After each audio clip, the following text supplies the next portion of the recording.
अपनी जान कहते हैं। हम अपनी जान के दुश्मन को अपनी जान कहते हैं। मोहब्बत की इस मिट्टी को हिंदुस्तान कहते हैं, हिंदुस्तान कहते हैं। समाजाला समतेची व ममतेची शिकवण देणारे तागत गौतम बुद्ध। आम्हा घरी धन शब्दांची रत्ने, शब्दांची शस्त्र यत्न करू, शब्दाची आमच्या जीवाचे जीवन, शब्द वाटू धन जन लोका। अशा प्रकारे विद्रोही वृत्तीचे अभंग लिहून समाज प्रबोधन केले ते संत शिरोमणी जगद्गुरु श्री संत तुकाराम महाराज। आत्मविश्वास हरवून गुलामगिरीत चाच पाडत बसलेल्या तमाम रयतेची माऊली, मराठी माणसांची अस्मिता जिच्या कुशीतून हिंदवी स्वराज्याचं देखणं स्वप्न उदयास आलं, त्या राजमाता राष्ट्रमाता माँसाहेब जिजाऊ। अखंड हिंदुस्थानाचे आराध्य दैवत व स्फूर्तिस्थान श्रीमंत श्रीमंत श्रीमंत विश्ववंदनीय छत्रपती शिवाजी महाराज, ज्यांच्या नावाशिवाय भारताचा इतिहास पूर्ण होत नाही असे थोर विचारवंत, भारतरत्न विश्वरत्न विश्ववंदनीय डॉक्टर बाबासाहेब आंबेडकर, संत नामदेव, संत कबीर, संत रविदास, संत सेना महाराज, संत गाडगे महाराज, संत तुकडोजी महाराज, राजमाता अहिल्याबाई होळकर, क्रांतिज्योती सावित्रीबाई फुले, त्यागमूर्ती रमाबाई आंबेडकर, बेगम हजरत महल, भारताच्या पहिल्या धर्मचिकित्सक मुक्ता साळवे, या तमाम मानवतावादी महापुरुषांना, वीरांगणांना, बहुजनवादी महामानवांना मी अभिनव कुळे आपल्या सर्वांच्या प्रचंड टाळ्यांच्या गजरात नमन करतो, अभिवादन करतो, मुजरा करतो। आदरणीय आजच्या कार्यक्रमाचे अध्यक्ष, सन्माननीय प्रमुख पाहुणे, वंदनीय गुरुजन वर्ग, आमंत्रित निमंत्रित पालक वर्ग व माझ्या समोर बसलेल्या माझ्या बालमित्रांनो, आपणा सर्वांना 26 जानेवारी प्रजासत्ताक दिनाच्या खूप खूप शुभेच्छा।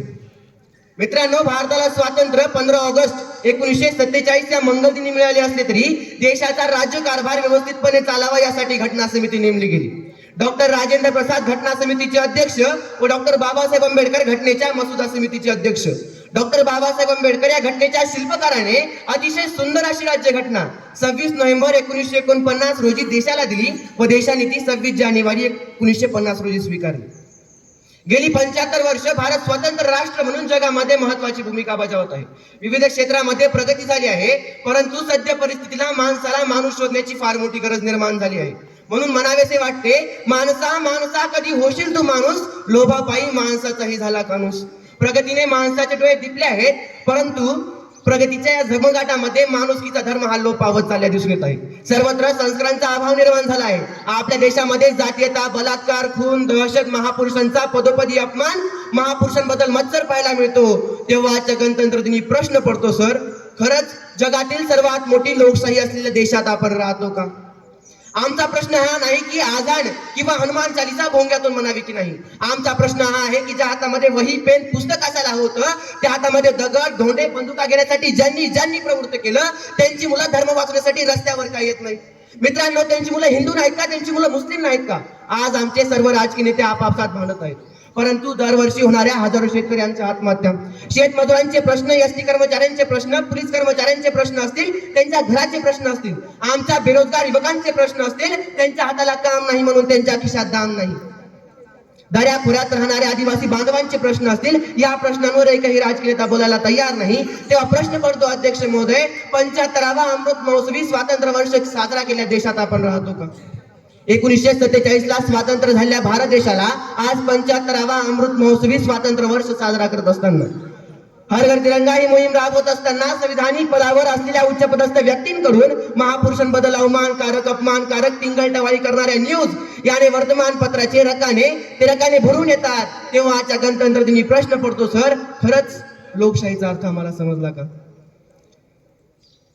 सर्व महापुरुषांनी समाजासाठी, अन्यायाविरुद्ध लढण्यासाठी आत्मात कष्ट केले, संघर्ष केले। डॉक्टर बाबासाहेब आंबेडकर, महात्मा ज्योतिबा फुले, सावित्रीबाई फुले, कर्मवीर भाऊराव पाटील, स्वातंत्र्यवीर सावरकर, या सर्व महापुरुषांचे जीवन चरित्र अत्यंत प्रेरणादायी व दिव्य आहे। छत्रपती शिवरायांचं जीवन चरित्र तर अवघ्या जगाला प्रेरणादायी ठरलं असं आहे। जातीपातीच्या निर्मूलनाचा उपदेश आपल्या अभंगातून देणारे संत श्री तुकाराम महाराज, ग्राम विकासाचे धडे देणारे गाडगे महाराज, प्रेमाचा आणि अहिंसेचा उपदेश देणारे भगवान महावीर, प्रज्ञाशील आणि करुणेचा उपदेश देणारे गौतम बुद्ध, शिका, संघटित आणि संघर्ष करा हा महाउपदेश देणारे डॉक्टर बाबासाहेब आंबेडकर आपल्याला फक्त 26 जानेवारी 15 ऑगस्ट जयंती आणि पुण्यतिथी लाडवतात। त्यांच्या नावाने वेगवेगळे पक्ष काढून त्यांच्या विचाराला आपण संपवतो का, हा प्रश्न निर्माण होतो। आणि तेव्हा प्रश्न पडतो, सर, खरंच महापुरुष आम्हाला समजले का? मित्रांनो, मी काल परवा एक कविता वाचली, कविता खूप सुंदर होती। मी छत्रपती शिवाजी महाराजांवर कविता लिहिली, लोकांनी मला फोन करून विचारलं तुम्ही मराठा आहात का? मी महात्मा ज्योतिबा फुलेंवर कविता लिहिली, त्यांनी मला फोन करून विचारलं तुम्ही माळी आहात का? मी डॉक्टर बाबासाहेब आंबेडकरांवर कविता लिहिली, लोकांनी मला फोन करून विचारलं तुम्ही दलित आहात का? शेवटी मी माणसावर कविता लिहिली, त्यांचा मला फोनच आला नाही. आणि सर, तेव्हा प्रश्न पडतो, खरंच महापुरुष आम्हाला समजले का? दक्षिण पूर्वेकडील व्हिएतनामच्या संरक्षण मंत्री मादाम बिन 1977 मध्ये जेव्हा भारतात आल्या, तेव्हा भारताचे संरक्षण मंत्री सन्माननीय जगजीवन राम यांनी त्यांचे स्वागत केले. जेव्हा भारतामध्ये ते परदेशी पाहुणे येतात, तेव्हा भारत सरकार त्यांना राजघाट, शांतीवन, वाराणसी अशी ठिकाणे दाखवतात. पण व्हिएतनामच्या संरक्षण मंत्री मादाम बिन यांनी वेगळीच मागणी टाकली. त्या म्हणाल्या तुम्ही जे सांगाल ते नंतर पाहिन, पहिले मी रायगडावर जाऊन छत्रपती शिवरायांच्या मूर्तीचे चरण स्पर्श करेन. नंतर जेव्हा पत्रकारांनी विचारले तुम्हाला छत्रपती शिवरायांबद्दल एवढा आदर का, तेव्हा व्हिएतनामच्या संरक्षण मंत्री मादाम बिन यांनी उत्तर दिले, जेव्हा आमचे अमेरिकेसोबत 1955 ते 1975 हे 20 वर्ष युद्ध चालू होतं, तेव्हा आमचे सैनिक छत्रपती शिवरायांच्या शौर्याच्या गाथा ऐकून प्राणपणाने लढले, म्हणून आम्ही जिंकू शकलो. त्यामुळे आमचे आदर छत्रपती शिवराय आहेत. तेव्हा प्रश्न पडतो सर, छत्रपती शिवराय आम्हाला समजले का? त्यांचे परस्त्रीविषयक धोरण आम्हाला समजले का? ज्या राजानं परस्त्रीची घणा नारळाने ओटी भरून माहेर वासीन म्हणून सन्मान केला, रांजेगावच्या वतनदाराने एका स्त्री सोबत बदामन केला म्हणून त्याचे हातपाय छाटून त्याचा चौरंग केला, त्या देशात बिल्किस बानूवर आकरा नरधम बलात्कार करतात, श्रद्धा वालकरचे 35 तुकडे केले जातात, तुनिशा शर्माला फाशी घ्यावी लागते. तेव्हा प्रश्न पडतो अध्यक्ष महोदय, खरं छत्रपती शिवराय आम्हाला समजले का? त्यांचे परिस्थिती विषयक धोरण आम्हाला समजले का? त्यांच्या चरित्रातून आम्ही काय बोध घेतला? खानदेशातील एका धनवान व्यक्तीने कर्मवीर भाऊराव पाटलांना निरोप पाठवला, जर तुम्ही तुमच्या कॉलेजला माझे नाव देत असाल तर मी तुम्हाला 2 लाखाची मदत करतो. रयत शिक्षण संस्था त्यावेळी प्रचंड अडचणीत होती, पैशांची अत्यंत गरज होती, मुलांचे शिक्षण, त्यांचे जेवण असे बरेच प्रश्न होते. त्यावेळी त्या 2 लाखाची किंमत खूप होती.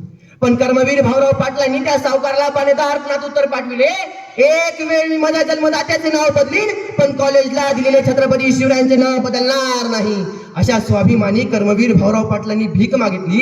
असे एका संविधानिक पदावर असलेल्या उच्चपदस्थ व्यक्तीकडून बेटाला वक्तव्य करण्यात येतं. तेव्हाच्या गणतंत्र दिनी प्रश्न पडतो अध्यक्ष महोदय, महापुरुषांच्या चरित्रातून आम्ही काय बोध घेतला? त्यांचे कार्य आम्हाला कितपत समजले? महापुरुषांचे स्मारक पुतळे बांधण्यापेक्षा त्यांचे विचार समाजात कसे रुजवता येतील यावर आपली ऊर्जा खर्च होणं अपेक्षित आहे. महापुरुषांबरोबर संपूर्ण संत परंपरा देखील जाती जातीत विभागली गेली आहे, हे दुर्दैव आहे. सर्व महापुरुषांबद्दल समाजात काही गैरसमज पसरवले गेले आहेत, किंबहुना राजकीय फायद्यासाठी काही विकृत लोकांनी हे जाणून बुजून पसरवले आहेत. यातून अवमान, विटंबना, जातीय दंगली या समाजात होत असतात. येणाऱ्या काळात देशातील प्रत्येक नागरिकाने आपला राजकीय स्वार्थ, पक्ष, विचारधारा बाजूला ठेवून महापुरुषांचा वैचारिक वारसा जोपासून तो वाढवण्याची गरज आहे. हीच महापुरुषांना आपली खरी श्रद्धांजली ठरेल, आदरांजली ठरेल. प्रजासत्ताक दिनाच्या निमित्ताने आज जर खऱ्या अर्थाने जनतेचे राज्य असेल तर अन्न, वस्त्र, निवारा व आर्थिक फायद्याची सर्व साधने जनतेच्या सर्व स्तरांपर्यंत समान पद्धतीने पोहोचणे गरजेचे आहे. या निमित्ताने मी देशातील राज्यकर्त्यांना, उद्योगपतींना, समाजसुधारकांना, विचारवंतांना सांगू इच्छितो, बंकिमचंद्र चटर्जी वंदे मातरम मध्ये म्हणतात त्याप्रमाणे आपला भारत देश सुजलाम सुफलाम असेल, येथील प्रत्येक व्यक्ती सुखी समाधानी असेल. क्रांतिकारकांचे स्वप्न पूर्ण करण्यासाठी तुम्ही आम्ही आपण सर्वजण प्रयत्न करूया. मग साऱ्या जगाला अभिमानाने सांगूया, सारे जहां से अच्छा हिंदुस्तान हमारा, सारे जहां से अच्छा हिंदुस्तान हमारा, हम बुलबुले हैं इसकी, ये गुलिस्तान हमारा, ये गुलिस्तान हमारा.